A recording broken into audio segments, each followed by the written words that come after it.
Hello, my name is Benjamin Hart. I'm an American attorney and the Managing Director of Integrity Legal here in Bangkok, Thailand. As the title of this video suggests, we're discussing the proposed, and let me be clear, this is still a proposed piece of legislation. It has not been promulgated by either the U.S. House of Representatives, nor has it been passed through the Senate, nor signed by the President of the United States. It remains a bill, but it is proposed, and it does seem to have bipartisan support, and it could have some substantial ramifications for expats the world over, frankly, including here in Southeast Asia. Now, I'm taking this from owens.house.gov, and the announcement is titled, Owens-Cohen introduced the No Travel for Traffickers Act. Quoting directly, today, Representatives Burgess Owens, Utah, District 4, and Steve Cohen, Tennessee, District 9, introduced the No Travel for Traffickers Act, bipartisan legislation to revoke a country's eligibility for the U.S. visa waiver program if they participate in citizenship by investment, the practice of selling passports in exchange for economic investment, also known as quote-unquote golden passports. These schemes require little vetting and are notoriously abused by human traffickers, international criminals, and corrupt oligarchs. Russia is one of the world's worst offenders when it comes to using these golden passport schemes as a backdoor into other countries. Well, I find this whole legislation rather odd. First of all, it seems a little bit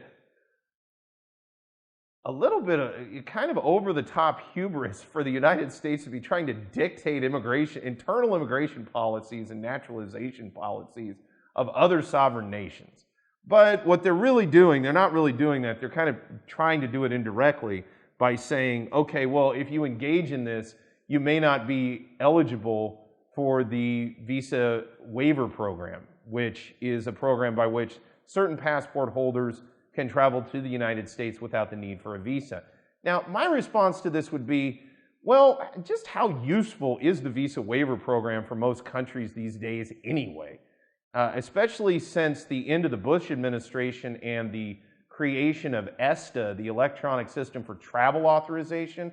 I mean, the ESTA essentially was like a roundabout visa. Those who could utilize the visa waiver program had to go through the ESTA program in order to be pre-qualified to even enter the country. I compared the so-called certificates of entry here in Thailand, as well as the Thailand Pass, to the ESTA program. When those first were created, I compared them extensively, especially the certificates of entry, to the ESTA program because it was a visa in Thailand's case, it was a visa on top of a visa in many ways. It was a travel document on top of a travel document.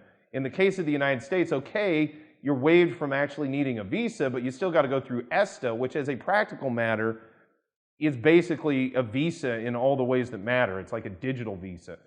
So, well, I'm not even going to get into this whole, is this right or wrong that they have these policies regarding second citizenships.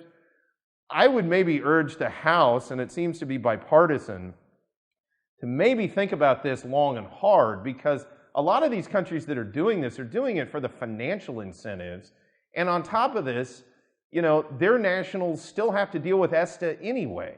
So what are they, how are they going to react? And on top of it, just setting aside the kind of emotional response to another country telling them how to set their immigration policies, you know, where you have ESTA now, and the visa waiver program is not just, you know, sort of an easy thing to do, or a no-hassle thing to do, kind of begs the question whether or not some of these countries are going to care about this new legislation.